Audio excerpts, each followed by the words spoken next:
Welcome to Nicole D. Holgain. That's right, you're watching my YouTube. Thanks, guys, for clicking on this video. I've had this YouTube for about a while, and I'm just now getting into the swing of things, if that makes sense. So I actually really wanted to, I just dropped something. I'm outside. I really wanted to just go over Promising Young Woman. I don't know how many of you guys have seen this film, but if you haven't seen it yet, I highly suggest you watch it. I saw the trailer in the beginning of 2020, and I knew that it was a film that I had to watch. And hear me out. It's not just because one of my favorite actresses is in this film. I had to watch this movie for so many other reasons. I had to watch this film because just the way the makeup artist did her makeup, it was the clothes that she was wearing in the trailer. There's so much in this movie that tells a story besides the script. What I've realized from a few people is that people don't just watch films. People watch films for a reason. I am a big believer that film helps us in life. It's the color in the world just as much as dance and theater and music and fashion. Those are all a part of what makes life so beautiful. But this film is not just the kind of film that you need to watch once. I watched it a few times, and there was just so much in this movie that I didn't catch the first time that I ended up catching the second time. I would have to say that it was the way her clothes told a story. It was the different color nail polish that she had on in this movie. It was her long, flowy, curly hair, loose curls, I guess you could say. And it was also her white t-shirt with red cherries on it. That is essentially what sucked me in, because it was just so girly. So girly. And if you guys know me, you would know that I am a girly girl, for sure. And I'm going to try my hardest to not give any spoiler alerts, but I can't promise anything. What I loved the most about the overall film is that it wasn't just a film on revenge. It was a film on mental health. It was a film on PTSD. It was a film on femininity. There's so many different layers to this movie that I just love breaking down piece by piece, layer by layer, every time I watch that film. She pretty much starts off at a bar, super wasted, and a guy takes her home. And the scene where she is walking the next morning out of his house, and I think she's eating ice cream, was just so classic, because she didn't just walk out as like, oh, another morning, here I go eating my ice cream. And I'm pretty sure it was ice cream. I'm not too sure. But it was as she left knowing that she kind of got what she wanted.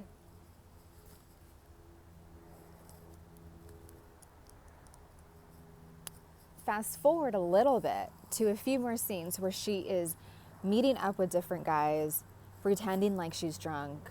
She plays it so well. She plays the role that she's wasted so well, and these guys actually believe her. And I almost feel like that is the power that women can have, especially over men. We know how to dress ourselves up. We know how to use our femininity, our hair, our personality, and our charm to work in our favor. And it always ends up working. This story was not just a story about a girl whose friend ended up getting raped. It was about the trauma that she experienced. And that's where I feel like with so many movies that we watch in life, it always overlaps our real life. It always overlaps what it is that we experience, because film is not just for our entertainment. Sure, we are entertained by movies, but going to the movie theater is just so much more than that. It helps us cope with the fact that we experience so many different things in life. And by watching movies, we're actually able to realize, okay, we're not the only ones going through X, Y, and Z. So watching a film about a woman who has gotten raped and then committed suicide after that, so many people, so many women in the world can relate to that.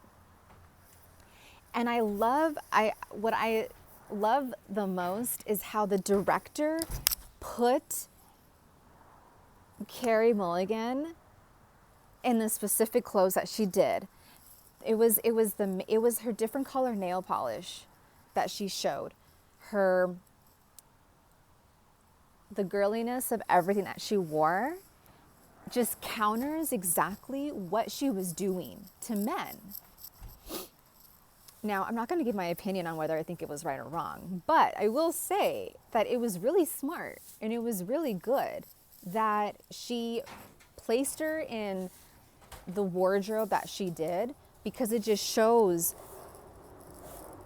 how she's like super girly and she wants love, and it's all like this candy coated type of feeling that the director gives you. Not to mention, Paris Hilton Stars Are Blind is in this movie. Like, can we please talk about a throwback right there? I don't know how many times I had to go back to re-listen to that song over and over and over again. Okay, like that. I fell in love with that song all over again just from listening to it. But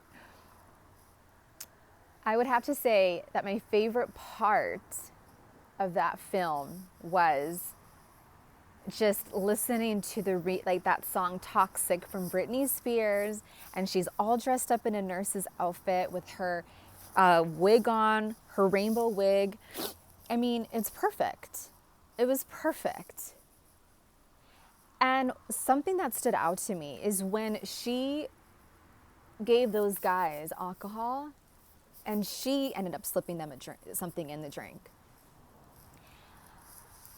And typically you always hear about guys slipping women something, but now she was the one who did it.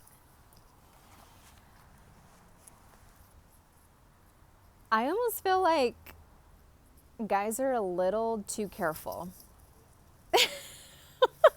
Because I'm very careful. No, I'm sorry, guys are not, I take that back. It's not that guys are too careful, I just feel like guys are not careful enough.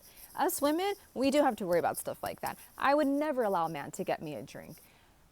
Let me rephrase that. I'll allow a man to buy me a drink, but I'm going to go to the bar and I'm going to watch the person pour it. I will never allow, but see, these guys are over there just allowing her to pour the vodka in their mouth as though they don't even care. And as a female, it's like, how do you guys not care? How are you guys just so oblivious? But it almost feels like it shows that that's just human nature from men. Whereas us women, first of all, I would never allow someone to just, let me just dump my head back and pour liquor in me. No, that's just not. I'm a wino. I like my wine. I like to keep it classy. But it just shows right there, that scene, that these guys just don't have to care at all. But us women are supposed to care. And we should. And I kind of hope that guys open their eyes to that type of, from watching that scene, because anything could happen to them as well. It doesn't just happen to us. Horrible, traumatic things can happen to them as well.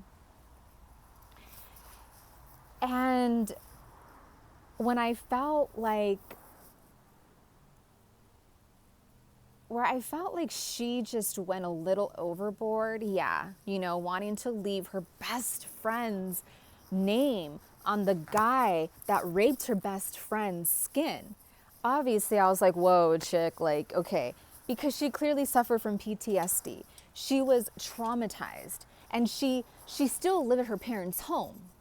She was working at a coffee shop. She was allowing herself to open up to love until she realized that the man that she was opening herself up to love was one of the guys that was there watching the whole scene. Oh my God, I just got sidetracked.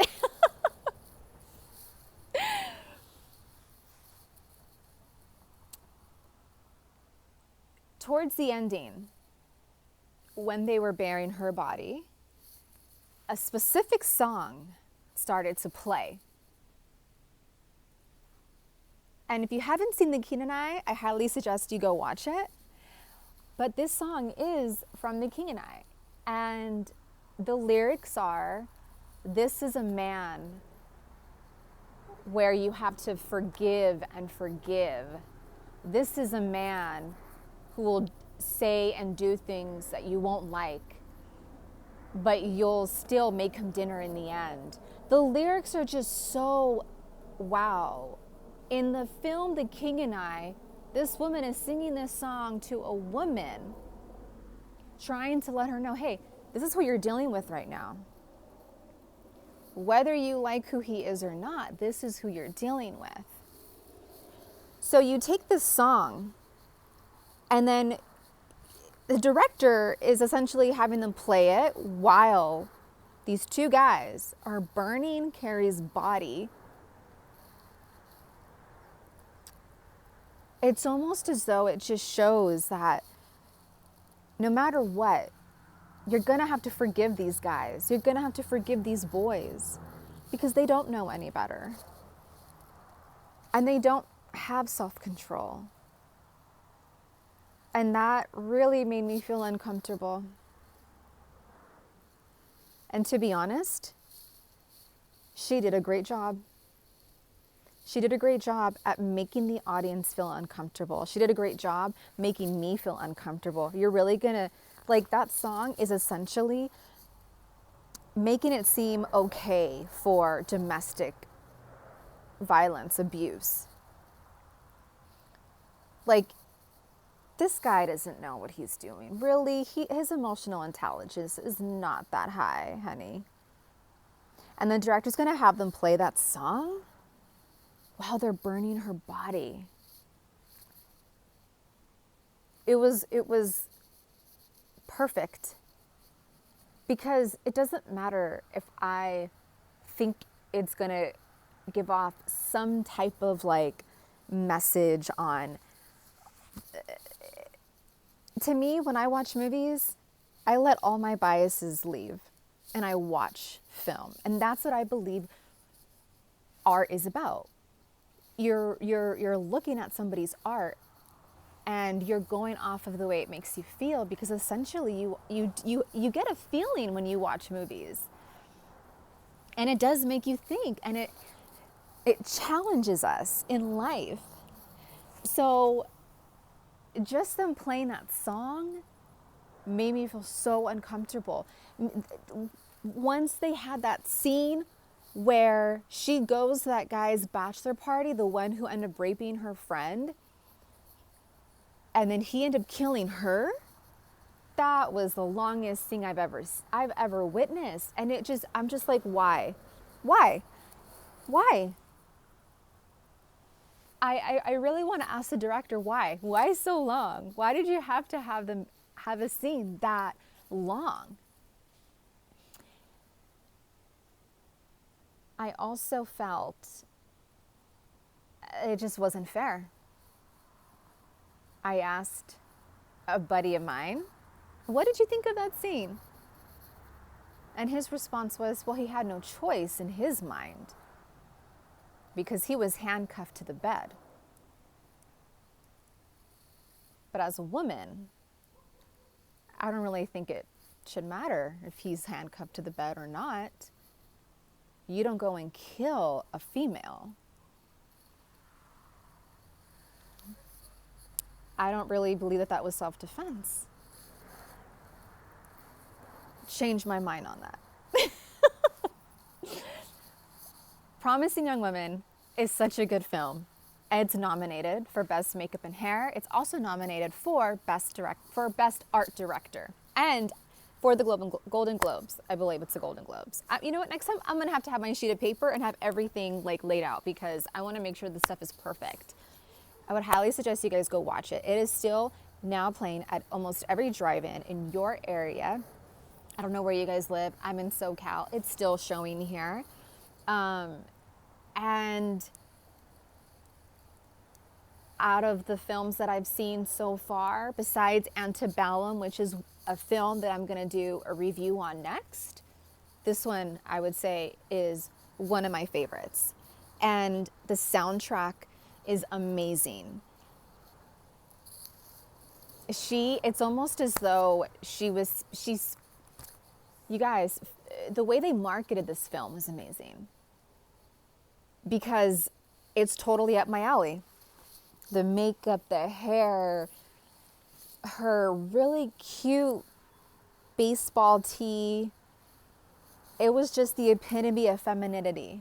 And I'm like, I have to watch that. Plus Britney Spears, you know, and Stars Are Blind. Oh, can we get a better soundtrack than that? All right, I hope you guys enjoyed this film review. I'm just going to post this and see what happens. But yeah, if you guys are wanting me to do more of these, please let me know. If you are interested in discussing this film with me, or any film for that matter, please let me know. I would love to have people on here. And thanks for watching.